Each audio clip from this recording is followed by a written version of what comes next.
이스라엘에서 가장 큰 암흑기 중에 하나가 어디였냐면 바로 열왕기상 시대입니다. 열왕기상 시대 중에 바로 아합 왕 이 시대 때가 가장 큰 암흑기였습니다. 모든 것이 힘들 때였죠. 성경 역사상 가장 악한 왕 중에 하나가 바로 아합 왕과 그의 아내 이세벨입니다. 이 두 사람은 우상 숭배라면 1등이었습니다. 하나님의 땅이었던 이스라엘의 전 국토에 바알상과 아세라 상이 들어서기 시작합니다. 이세벨은 여기에 한 발짝 더 나아가서 하나님의 선지자를 죽이기 시작하죠. 그런데 여기서 제일 마음이 아픈 것은 무엇이냐면 이스라엘 백성들의 반응입니다. 이스라엘 백성들은 이 상황에서 아무런 액션도 취하지 않았습니다. 오히려 그들 가운데 이런 생각이 들어옵니다. 야, 여호와보다 바알과 아세라가 더 좋은 신 아닐까? 여러분, 고대 중동 시대에는 가장 중요한 게 바로 농업이었습니다. 우리나라도 농업을 할 때 농업을 좌지우지하는 하는 것은 무엇이었습니까? 고대 조선시대 때 바로 제일 중요했던 건 바로 날씨였습니다. 조선시대에 날씨가 비가 오지 않으면 농업이 망합니다. 그래서 백성들이 굶어 죽는 것이죠. 비가 오지 않으면 국민들이 자연스럽게 나라님을 욕합니다. 그래서 재미있는 기록이 뭐냐면 조선의 임금들은 책임을 지고 내 잘못이다 하고 하늘을 향해 기우제를 지냈습니다. 근데 기우제가 능력이 있었습니다. 왜 그랬을까요? 올 때까지 했기 때문입니다. 그러니까 능력이 있죠. 우리 왕은 대단하시다. 기우제를 올 때까지 하니까 비가 오는 것입니다. 이처럼 비는 정말 중요했습니다. 이스라엘도 마찬가지였어요. 여러분, 농업, 즉 부자가 되기 위해서는 이스라엘의 날씨가 정말 좋아야 했습니다. 비가 와야 했습니다. 바알이요, 하늘을 관장하는 신입니다. 이 바알이 점점 업그레이드가 되면서 그 유명한 로마 신화의 제우스가 됩니다. 제우스가 오른손에 뭘 들고 있어요? 번개를 들고 있죠. 날씨를 조정하는 겁니다. 그러니까 제우스가 최고의 신이에요. 날씨를 주장하니까. 날씨를 관장하는 것은 엄청난 능력을 가진 신입니다. 그래서 사람들이 여호와보다 바알 신에게 마음 문을 열죠. 바알 신에게 잘하면은 날씨가 잘 돼서 뭘 법니까? 많은 재정을 벌 수 있기 때문이었습니다. 또한 그의 아내, 바알의 아내 아세라는 풍요의 여신입니다. 출토되는 것을 보면은 굉장히 음란한 상태로 음란한 여신입니다. 여러분, 고대 시대에 가장 중요한 것이 무엇이었냐면 노동력이었습니다. 아이를 많이 낳아야 합니다. 왜? 아이를 많이 낳아서 일을 시켜야 했기 때문이죠. 근데 이것이 어떻게 하면 해결이 되냐면 아세라를 섬기면 해결돼요. 아세라는 음란한 여신입니다. 아세라 신전을 가면 거기 시제들과 성관계를 맺어야 합니다. 되게 이상하죠. 성관계를 맺어서 이 벽에 바알과 아세라가 새겨져 있는데 성관계를 거기 있는 사제들과 해서 그 새겨져 있는 신들을 흥분시키면 너에게 복이 온다였습니다. 그래서 성병이 굉장히 유행했죠. 그래서 하나님의 마음이 찢어지기 시작하는 거예요. 이 거룩한 백성이 아세라 때문에 망가지기 시작하는 것입니다. 이스라엘 사람들이 이 아세라를 찾아가요. 왜?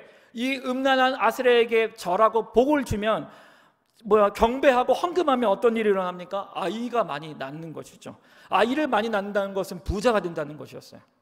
그러니까 이스라엘 사람들이 여호와 하나님을 저버리기 시작하죠. 왜? 여호와 하나님이 없어도 바알과 아세라만 있으면 이 땅에서 행복하게 살 수 있는 것입니다. 좋은 집을 살 수 있고 좋은 재정을 마련할 수 있고 건강해지는 것이에요. 우리 가정이 건강해지는 것이죠.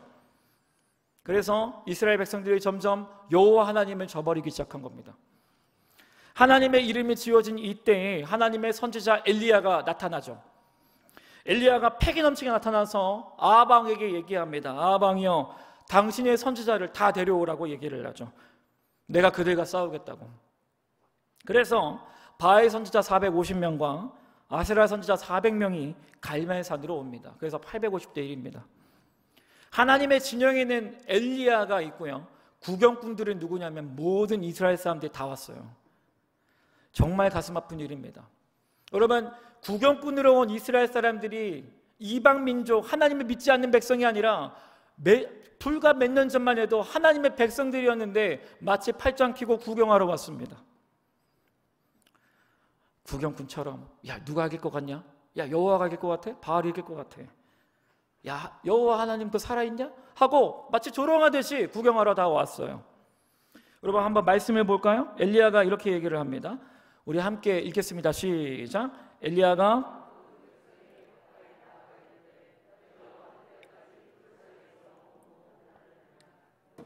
만일 하나님이면 그를 따르고 그를 따를지라 하니 백성이 말 한마디도 대답하지 않으며. 엘리야가 굉장히 답답하죠. 너희가 어느 때까지 둘 사이에서 머뭇머뭇하냐라고 하죠. 그러니까 백성들이 한마디도 대답하지 않습니다. 이 사람들의 태도를 보시고, 이 사람들은 원래 하나님의 백성이었습니다. 근데 마치 구경꾼처럼 팔짱 끼고 있고요, 어디 기적을 일으켜봐, 둘 중에 싸워서 이기는 신이 내가 믿어줄게 라고 하는 태도를 보십시오. 엘리야가 지금 뭘 하고 있냐면 전도를 하고 있습니다. 전도하고 있잖아요. 하나님 믿으라고. 이스라엘 백성들에게 하나님을 믿게 하는 것이 선지자 엘리야의 임무입니다. 우리처럼. 우리 전도하죠. 근데 엄청난 저항감이 엘리야의 목을 죄는 것이에요. 우리처럼. 여러분, 전도 재밌는 사람 있어요? 아무도 없을 겁니다. 거절감, 내가 무슨 말을 하면 안 받아줄 것 같고 두렵고, 그러니까 전도를 하기가 어렵죠. 엘리야처럼. 전도가 뭘까요? 하나님을 믿지 않는 사람들에게 하나님을 전하는 것이 전도입니다. 궁극적인 목표는 그들이 하나님을 믿게 하는 것이죠. 근데 이 시대 사람들도 바알과 아세라라는 거대한 우상이 아직도 살아있죠.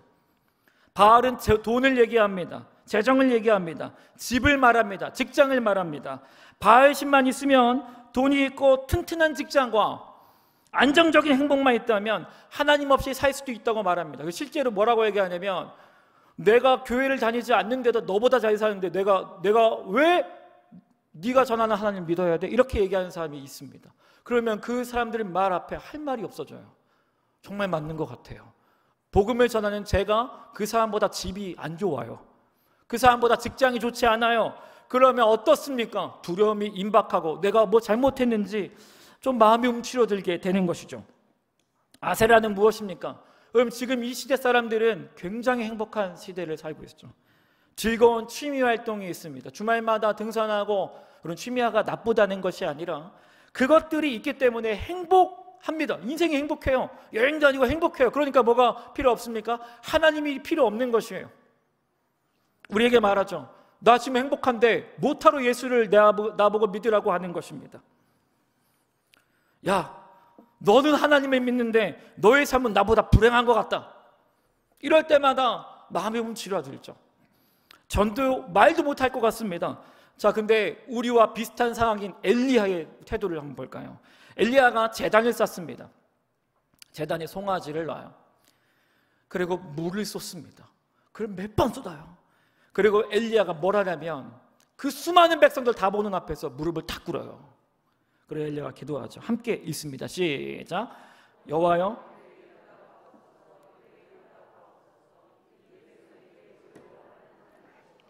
주는 그들의 마음을 되돌키심을 알게 하옵소서 하며. 저는 엘리야가 이걸 통성 기도했을 거라 생각합니다. 그러니까 기록됐겠죠. 엘리야의 기도가 어떤 기도입니까? 하나님, 제 기도에 응답하십시오. 하나님만이 이들의 마음을 바꿀 수 있습니다 라고 기도합니다. 엘리야가 마음을 바꾸는 것이 아니라 누가 마음을 바꾼다고 기도해요? 오직 하나님만이 이 백성의 마음을 되돌이킬 수 있다고 말합니다. 그러면 엘리야가요, 전도의 승패가 어디 있다고 봤습니까? 전적으로 하나님께 달려있다고 봤습니다. 그러면 불신자가 하나님을 믿게 되는 영역은 엄밀히 말해서 우리의 영역이 아닙니다. 하나님의 손에 달려있어요. 여러분, 하나님의 전도는 우리는 방법을 하지만 우리는 그저 통로이지, 하나님, 그 불신자가 하나님께 돌아오는 역사는 전적으로 하나님께 달려있음을 믿으시기 바랍니다. 엘리야의 기도 끝에 일어난 기적이 있어요. 엘리야가 통성 기도를 탁 하니까 하나님의 응답이 옵니다. 그것이 바로 그 다음 절이죠. 우리 함께 크게 읽겠습니다. 시작.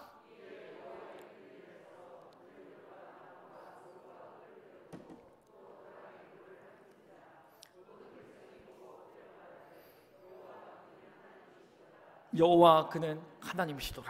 아멘. 아멘. 여러분, 이게 진짜 영화 같은 겁니다. 엘리야의 뒤에 하나님의 불이 하늘에서 확 내렸어요. 그 엘리야 뒤에, 무릎 꿇고 있는 엘리야 뒤에 하나님의 불, 여호와의 불이 활활 탑니다. 엘리야가 아무 말도 하지 않았는데 갑자기 수많은 백성들이 무릎을 꿇어요. 그리고 뭐라고 합니까? 동시에 여호와 그는 우리의 하나님이시다. 여호와 그는 우리의 하나님이시다라고 선포합니다. 기적이 일어난 것이죠. 장관이 펼쳐진 것입니다. 방금 전까지 믿음이 없었던 엘리야를 조롱하였던 이스라엘 백성들이 뭐라고 합니까? 하나님이 살아계시다라고 얘기를 하죠. 하나님은 우리의 하나님이다라고 말하는 역사가 일어났습니다.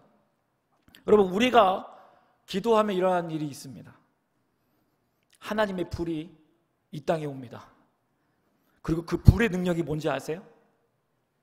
그 불의 능력이 믿지 않는 사람들의 마음을 뒤바꿔 버립니다. 복음이 전달되는 것이에요. 그 하나님의 불에 의해서. 여러분, 믿지 않는 사람들 입에서 하나님은 살아계시다라고 나오게 하는 능력이 어디서 나옵니까? 엘리야의 말인가요? 아니에요. 하나님의 불인 줄 믿습니다. 하나님의 불이에요. 여러분, 하나님의 불이 있는 곳에만이 전도가 일어나는 것입니다. 하나님의 불이 없는 곳에는 역사가 일어나지 않습니다. 가끔 우리가 찬양 부를 때에 여러분 다 느끼실 거예요. 찬양이 매우 뜨거울 때가 있습니다. 정말로 우리 가슴에 뜨거울 때가 있어요. 또한 예배 중에 통성기도를 하는데 기도가 막 강하게 나갈 때가 있습니다. 뜨겁죠. 내가 기도하는 게 아니라 내 속에서 불이 나갈 때가 있습니다. 감정 이상의 뜨거움이 느껴집니다. 여러분, 뜨거운 찬양과 뜨거운 기도의 안에는 실질적으로 어떤 역사가 있냐면 하나님의 불이 역사한 것입니다. 근데 그곳에서 놀라운 일이 있어요. 가만히 있어도 눈물이 납니다. 가만히 있어도 눈물이 나요. 실제로 제가 유튜브에 찬양팀들을 많이 보는데 특정한 찬양팀이 어떤 노래를 부르는데 노래만 듣고 있는데 눈물 납니다. 근데 그 찬양팀의 찬양 인도자가 찬양을 부르는데 제 마음이 열려요. 너무 신기한 거예요. 난 찬양을 부르지도 않았는데 그 찬양을 듣고만 있는데도 눈물이 나고 기도가 나고. 무슨 일일까요? 그 찬양팀에 하나님의 불이 임한 상태인 것이에요. 여러분, 하나님이 불이 있는 곳에는 내 마음이 움직여지는 것이 느껴집니다. 여러분, 하나님의 불이 있는 곳에는 성도님들의 상한 마음이 치유되고 살리는 일이 일어나는 것이에요. 믿음이 없는 자가 하나님의 불 때문에 믿음이 활활 타오르게 되는 것입니다. 무기력한 자가 하나님의 불을 보고 하나님의 살아계심을 경험하고 일어나게 되는 것이에요. 사랑이 없던 자가 하나님의 불을 보고 하나님의 사랑받고 영혼을 구하러 가게 됩니다. 이게 모두 누구 때문에 일어난 일입니까? 하나님의 불이 역사하는 일입니다. 할렐루야. 여러분, 전도회는요, 여러분 좀 극단적으로 가지 않았으면 좋겠습니다. 여러분, 전도는 반드시 하나님의 우리를 통했어요. 사랑이 필요하죠. 그리고 섬김도 필요하고 구제도 필요합니다. 그리고 반드시 우리의 입에서 복음을 전해야 합니다. 이 모든 거 다 필요해요. 그러나 저는 오늘 하나를 좀 다루고 싶어요. 본질입니다. 여러분, 그 사람이 하나님의 믿게 하는 가장 위대한 능력은 하나님의 불에서 나옵니다. 근데 이 하나님의 불이 어디서 나올까요? 엘리야의 기도를 통해서 왔습니다. 여러분, 엘리야가 기도의 사람이었어요. 엘리야가 기도하니까 하나님의 불이 이스라엘 민족 앞에 떨어집니다. 여러분, 기도하는 사람에게 하나님은 그분의 불을 지켜주십니다.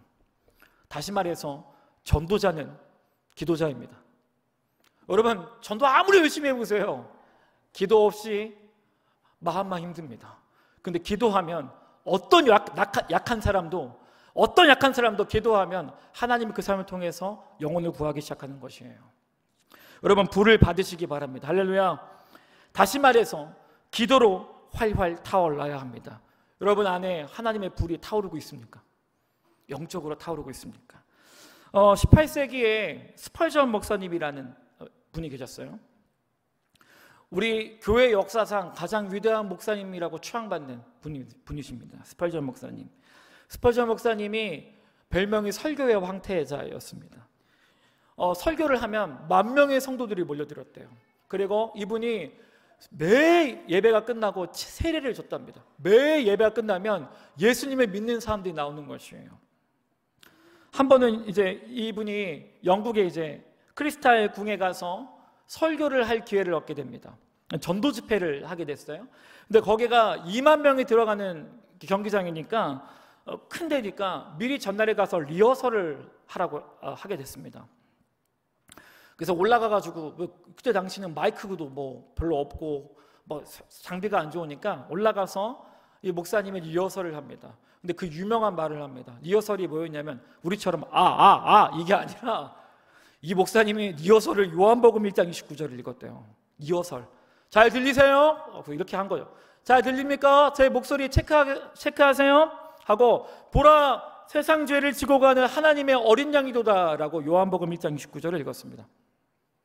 설교가 아니라 리허설이었기 때문에 그냥 읽은 거예요. 보라 세상 죄를 지고 가는 하나님의 어린 양이로다. 잘 들리십니까? 근데 그 순간 갑자기 저쪽 구석에서 누군가 울음을 터뜨리는 소리가 났답니다.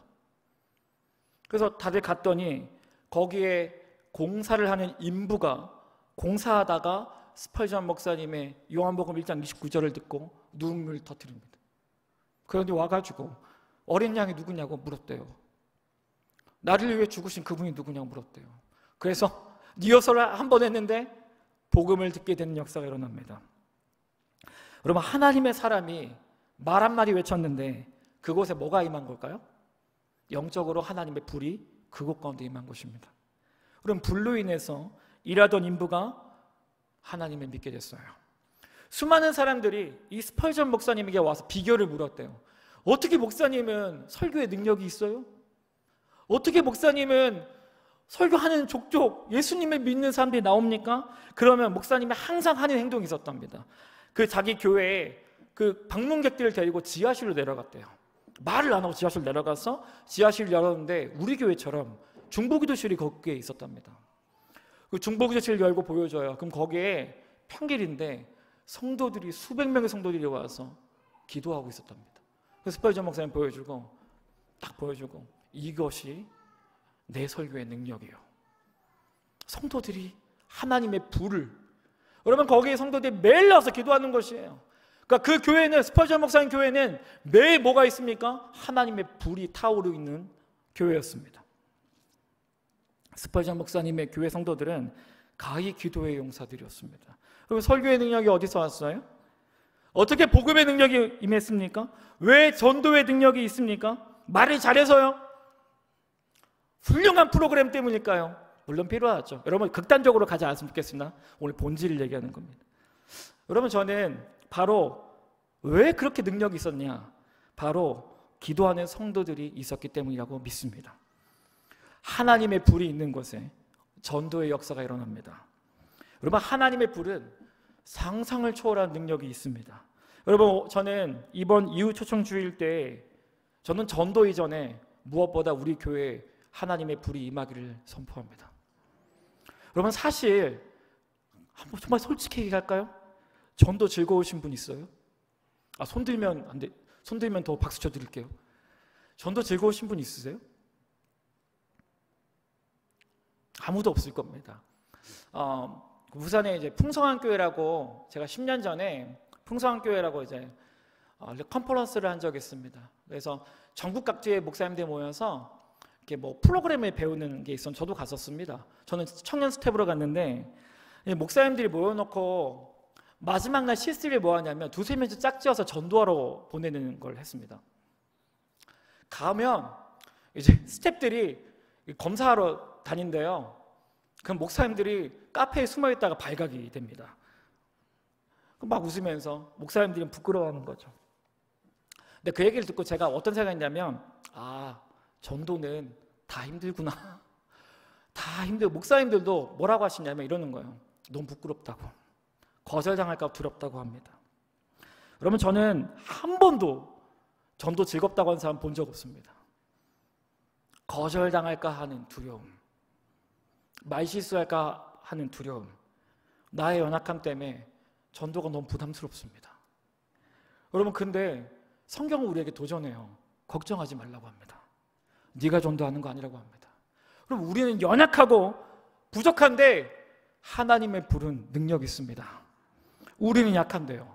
그 하나님의 불이 위대한 능력을 일으키실 줄 믿습니다. 여러분 이후 초청 주일입니다. 우리가 전도할 겁니다. 이때 우리가 으쌰으쌰하면서 한번 도전하고 해보는 겁니다. 여러분, 근데 기억해야 할 게 있습니다. 전도는 우리가 하는 게 아니라 하나님의 불을 받아야 합니다. 저는 이번에 이제 한 달 시간이 남았는데 정말로 전도 이전에 영광교회 안에 기도의 불, 하나님의 불이 다시 임하길 소망합니다. 이 예배당 안에 하나님의 불이 임할 줄 믿습니다. 또한 우리 구역 안에 하나님의 불이 임할 줄 믿습니다. 우리 가정 안에 하나님의 불이 임할 줄 믿습니다. 그리고 무엇보다 우리 안에, 내 안에 하나님의 불이 임할 줄 믿습니다. 우리 마지막 성경 구절 보고 마치겠습니다. 고린도전서 2장 4절입니다. 우리 함께 크게 읽고요 마치겠습니다. 읽습니다. 시작.